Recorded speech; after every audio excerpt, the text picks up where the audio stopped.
여러분 안녕하십니까? 12월 9일 네트워크 매거진 시작합니다. 백령도 등 서해 5도의 주민들이 5개 섬을 안보 특별군으로 지정해달라고 정부에 요구했습니다. 한일 접경 지역인 울릉군처럼 기초단체로 개편해 독립된 행정체계를 갖추게 해달라는 겁니다. 그 이유가 뭔지 강석 기자가 취재했습니다. 인천 옹진군청 앞에 서해 5도 주민 100여 명이 모였습니다. 울릉군처럼 옹진군을 5도서만의 옹진군으로 행정구역을 개편하라! 개편하라! 개편하라! 개편하라! 인구가 비슷한 울릉군처럼 서해 5도를 옹진군에서 분리해 안보 특별군으로 지정해달라는 겁니다. 주민들은 독립된 기초단체가 되면 예산이 늘어나 정주 여건이 개선되고 인구도 늘어 자연스럽게 북한 도발 억제력을 확보할 수 있다고 주장합니다. 우리 5도서가 과연 대한민국 최북단 서해안을 지키고 있구나, 그러한 인식을 가질 수 있도록. 주민들은 또 70년대 떠나간 유엔군을 다시 주둔시켜 안보를 보장해달라고 요구하고 있습니다. 2년 전 대형 여객선 운항이 중단돼 응급 환자와 수산물 운송에 어려움이 많다며 대책도 주문했습니다. 어민들이 잡은 수산물이 부패하거나 그래서 제 가치를 받지 못해서 막대한 손해를 입고 있죠. 서해오도 주민들은 생존권 보장을 촉구하는 청원서를 대통령실에 접수했습니다. TV조선 강석입니다. 어린 시절 만화를 보면서 꿈을 키웠던 추억 가지고 계실 텐데요. 경북 상주시가 시립도서관을 만화도서관으로 만들었습니다. 조용히 해야 하는 보통 도서관과는 다르게 떠들어도 괜찮은 자유로운 분위기라고 하는데요. 이심철 기자가 다녀왔습니다. 친구와 함께 어떤 책을 읽을까 고민하던 아이들이 두 손에 펼친 건 고양이 그림이 그려진 만화책입니다. 우리 고양이는 무릎에 안 올라와. 우리 새끼 고양이들만 다 올라오거든. 맨날 귀여운데 따가워. 좋아하는 만화책을 마음껏 볼 수 있어 신이 납니다. 만화책을 보려면 돈 주고 사야 되기 때문에 저걸 다 살 수가 없으니까 우리가 오는데 여기는 공짜로 보게 해주니까. 경북 상주시는 처음 만든 시립도서관을 만화도서관으로 꾸몄습니다. 전체 3만여 권 가운데 13,000권이 만화책입니다. 학교 현장 체험학습 장소로 인기인데 교사들은 학생들이 책상이 아닌 곳에서 몇 시간 동안 자유롭게 책을 읽으며 집중력을 키울 수 있어 좋다고 말합니다. 다 끝날 때까지는 계속 책을 읽기 때문에 펼쳐서 읽을 수 있는 이런 행위를 한다는 것, 그런 것들이 학생들의 어떤 생활 습관에 잡히는 데 굉장히 도움이 많이 되는 것 같고, 어른들에게도 옛 추억을 떠올릴 수 있는 공간이 됩니다. 옛날 생각 많이 나고요. 스트레스나 이런 거 받았을 때 와가지고 그냥 아무 생각 없이 책을 읽는 것도 괜찮을 것 같아서. 지난 1월 임시 개관한 상주시립도서관은 10개월 만에 목표 10만 명을 넘어 14만 명이 다녀갔습니다. TV조선 이심철입니다. 창경바리 어업이라고 아시나요? 물안경처럼 유리가 달린 창경이라는 어구를 이용해 바닷속을 보며 해산물을 채취하는 전통 어업인데요. 이를 비롯해 16개 전통 어업이 국가 중요 어업 유산으로 지정돼 명맥을 유지하게 됐습니다. 이승훈 기자입니다. 어민들이 작은 배 위에서 유리가 달린 사각형 통, 이른바 창경으로 바닷속을 살핍니다. 성게를 발견하고는 뜰채로 건져 올립니다. 창경바리 어업은 1970년대까지만 해도 강원도에서 활발했지만 지금은 강릉 지역의 고령 어민 14명만 그 명맥을 유지하고 있습니다. 창경바리 하는 것도 전부 나이 드신 분들이 하지 그걸 누가 할 사람이 없잖아요. 지금의 젊은 사람들이 노도 못 줬잖아. 해양수산부는 강릉 창경바리 어업의 명맥을 잇기 위해 광천토굴 새우젓 가공업과 삼천포 죽박엽 어업 등 3개 전통어업을 최근 국가 중요 어업유산으로 지정했습니다. 전통적인 어업 시스템에 대한 것도 사라질 위기가 있다고 이제 저희가 문제인식이 돼서 해당 자치단체들은 7억 원의 예산을 지원받아 전통 어업을 보존하고 어촌 관광객 유치와 지역 소득 증대를 위한 사업을 펼칠 예정입니다. 구전으로 계승되어 왔었거든요. 그거를 조금 체계적으로 활자화하는 작업도 좀 하려고 준비하고 있고요. 국가 중요 어업유산은 지난 2015년 제주 해녀 어업을 시작으로 올해까지 모두 16개 전통어업이 지정됐습니다.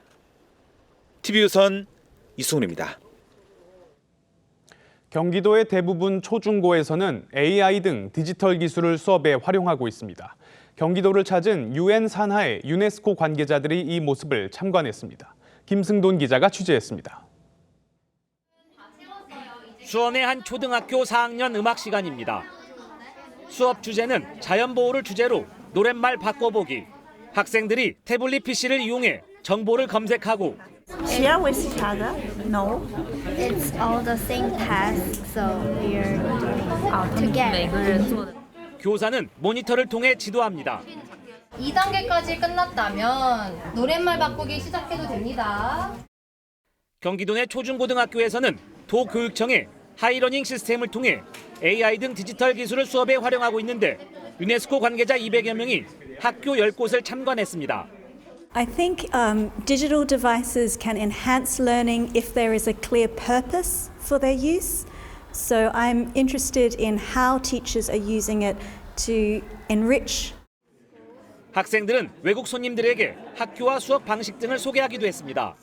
쉽지 않은 일이기는 한데 이렇게 영어로 말하다 보니까 또 예전에 다녀온 기억도 나고 재밌어요. 경기도 교육청은 미래를 위한 교육 변형이란 주제로 유네스코 포럼을 주최해 디지털 수업을 세계에 알렸습니다. Especially now in this day and age where we are in, your country has shown really the way how what seems to be impossible is really possible. 지역사회와 연대한 공유학교의 공연과 전시 작품도 유네스코 관계자들의 눈길을 사로잡았습니다. 단순히 이론적 담론을 넘어서서 교육 현장에 적용될 수 있는 실천 방안과 프로그램이 도출되는 좋은 기회가 되기 바랍니다. 이번 국제 포럼에는 세계 56개 국가에서 교사와 공무원 등 2,800여 명의 교육 전문가들이 참여했습니다. TV조선 김승도입니다. 충남 당진에서는 국내에서 처음으로 대서양 연어를 양식하고 있습니다.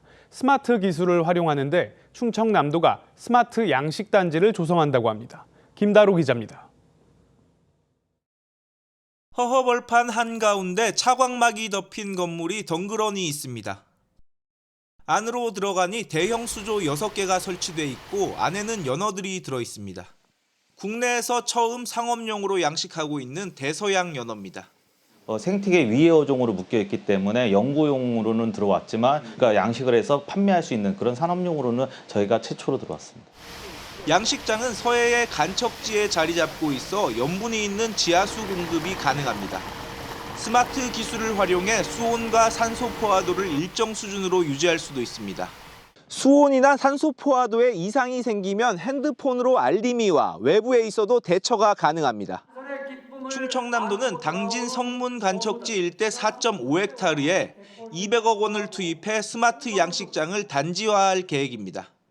이를 포함해 탄소 흡수 해양 생태계 구축 등 향후 10년간 추진할 해양수산 관련 15개 핵심 과제를 선정했습니다. 10년간 계획했던 그러한 사업들을 추진하게 된다면 충남이 대한민국의 그런 해양 수산업을 이끌어갈 수 있는 그런 결과가 나오리라고 생각을 합니다. 충청남도는 이를 위해 사업비 13조 원을 투입한다는 계획입니다. TV조선 김다로입니다. 2026년 7월부터 인천의 원도심인 동구와 중구 내력이 합쳐져 제물포구로 재탄생합니다. 기초자치단체끼리 통합은 제물포구가 전국 최초입니다. 서로 다른 주민 DNA의 통합을 어떻게 준비하고 있는지 김찬진 동구청장 모시고 이야기 들어보겠습니다. 구청장님 안녕하십니까? 네, 안녕하세요. 나와주셔서 감사합니다. 네, 인천광역시 동구청장 김찬진입니다. 네, 반갑습니다. 안녕하십니까? 예, 구청장님, 인천 제물포구 출범 이제 한 1년 6개월 정도 앞두고 있는데 이 가지는 의미 그리고 좀 구체적으로 준비 과정은 어떻게 되는지 좀 설명 부탁드리겠습니다. 예, 우리 인천 동구는 과거에는 인천의 중심이었습니다. 인천이 이제 300만 매머드 그런 도시가 되고 성장을 했습니다만 우리 동구는 거기에 이제 탑승을 하지를 못했습니다. 그러다 보니 우리 동구하고 중구 내륙은 통합을 해서 제물포구라는 제2의 도약의 발판을 좀 마련하고 싶어 했고 그리고 또한 뭔가 새로운 돌파구가 좀 필요한 상황이었습니다. 예. 이에 이제 행정체제를 개편하게 됐고요. 재물포구가 출범하는 법안이 통과되고 나서 저희 동구는 조직 개편을 통해서 구출범 준비과를 만들었고, 구출범 준비과에서 우리 파트너인 중구청, 인천시와 차분히 협력 관계를 유지하면서 제2의 도약이 될 수 있도록, 그리고 주민들이 불편함을 겪지 않도록 저희가 철저하게 차분하게 준비를 잘해 나가고 있습니다. 예, 알겠습니다. 그리고 인천 동구에는 이 화수부두라는 곳이 있죠. 이 예. 화수부두가 혁신지구로 선정이 됐는데 예. 앞으로 어떤 발전 가능성이 있고 또 예. 어떤 경제적 효과를 기대하고 계신지 말씀 좀 부탁드리겠습니다. 네, 우리 동구는 화수부두가 있습니다. 이 화수부두는 과거에는 정말로 많은 어선들이 들어가고 나가고 하는 큰 부두였고요. 그리고 인근에는 현대제철이나 동국제강, HD 현대인프라과 같은 큰 공장들이 많이 있었습니다. 현재는 발전이 주춤하고 있는 상황입니다. 네. 이에 우리 동구에서는 화수부두를 좀 더 뭔가 획기적으로 변화를 시키고자 고민하다가 국토부에서 도시재생 혁신지구에 응모를 하게 됐습니다. 8월 달에 저희가 잘 준비를 하는 덕분에 화수부두가 도시재생 혁신지구가 선정이 됐고요. 저희가 5년간 국비 한 250억, 시비 125억 정도를 받고 민간 자본까지 합쳐서 1,200억 이상이 투입되는 대규모 사업이 진행될 예정입니다. 그렇게 되면 우리 화수부두 일대는 인근 산업들을 좀 견인할 수 있는 뿌리산업 혁신 플랫폼이 생길 예정이고요. 인근 근로자들이 좀 즐길 수 있는 복지, 문화, 그리고 체육시설이 들어갈 예정이고, 인근 구옥들이 많이 있는데 여기를 허물고 화수혁신마을이 들어설 예정입니다. 저희는 이제 아까 사회자께서도 말씀하셨지만 재물포구 출범을 앞두고 있는데, 이 재물포구가 탄생하게 되면 우리 화수부두 도시재생 혁신지구를 성장 동력의 발판으로 삼을 예정입니다. 예, 알겠습니다. 기대해 보겠습니다. 예. 루청장님, 그리고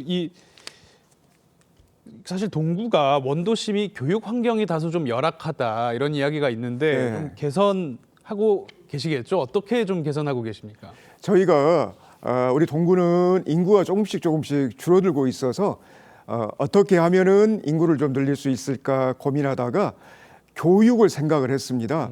교육이 잘 되어야지 우리 사람들이 많이 모여드는 곳이 되기 때문에, 그래서 교육에 대한 투자를 많이 하게 됐습니다. 첫 번째로는 우리 관내에 있는 초등학교, 중학교에 1억에서 3억 정도를 투자해서 교육 경비를 지원하고 있고, 최대한 교육 환경을 획기적으로 개선하려고 하고 있습니다. 또한 우리 관내에 있는 초등학교 여학생들이 중학교를 갈 때 마땅히 갈 학교가 없어서 우리 재개발 예정지인 금송지구에 우리 여학생들이 많이 갈 수 있는 중학교, 초등학교를 신설하는 안을 확정을 했습니다. 예. 또한 우리 이제 인천에 10개 시군구가 있는데 동구가 처음으로 우리 어린이 영어 도서관을 설립을 했습니다. 어린이 영어 도서관은 우리 관내에 있는 학생들의 영어 실력을 획기적으로 좀 증가를 시킬 예정이고요. 또 우리 학생들이 진학을 하거나 진로를 선택을 할 때 체계적으로 좀 도움이 될 수 있는 교육지원센터도 내년에 설립할 예정입니다. 예, 알겠습니다. 그리고 이 동구에는 화도진 스케이트장이라는 곳이 있더라고요. 여기가 아주 관광 명소로 알려져 있던데 좀 어떤 곳인지 구체적으로 설명 좀 해주시죠. 우리 동구에는 동인천역이 있습니다. 동인천역에서 내리시면 북광장이 있는데, 북광장에 겨울에는 화도진 스케이트장을 저희가 야외 스케이트장을 조성하고 있습니다. 화도진 스케이트장이 이제 개장된 이래로 저희가 작년 같은 경우에는 평균적으로 일일 평균 900명 이상이 다녀가시기도 하고, 그리고 전체적으로는 5만 명 이상이 다녀갔습니다. 지역의 명소로서 자리를 잡고 있는데요. 학생들도 많이 오시고 또 친구들, 그리고 또 가족들, 연인들끼리 많이 오셔서 저렴한 비용으로 야외 스케이트장을 즐기기도 하고, 또한 스케이트뿐만 아니라 인근에 있는 식당이나 또는 커피숍을 많이 이용을 하셔서 지역 상권도 많이 활성화되는 그런 결과를 낳고 있습니다. 알겠습니다. 구청장님, 오늘 시간이 다 돼서 오늘 말씀 여기까지 듣겠습니다. 오늘 나와주셔서 감사합니다. 고맙습니다. 부산시가 오는 2030년까지 북항 재개발 1단계 부지에 88층짜리 랜드마크 타워 3개 동을 세우겠다고 밝혔습니다. 외자 4조 5천억 원을 유치해 102만 제곱미터 규모로 건립되는 부산 랜드마크 타워에는 2,000실이 넘는 호텔과 인공지능 기반 헬스케어 센터, 초대형 공연장 등이 들어서게 됩니다. 부산항의 해양 경관과 다양한 여가 활동을 즐길 수 있는 녹지 공간을 포함하고 있어 명실공히 랜드마크로서의 역할을 하게 될 것입니다. 오늘 네트워크 매거진 여기서 마치겠습니다. 다음 주 월요일에 다시 찾아뵙겠습니다. 감사합니다.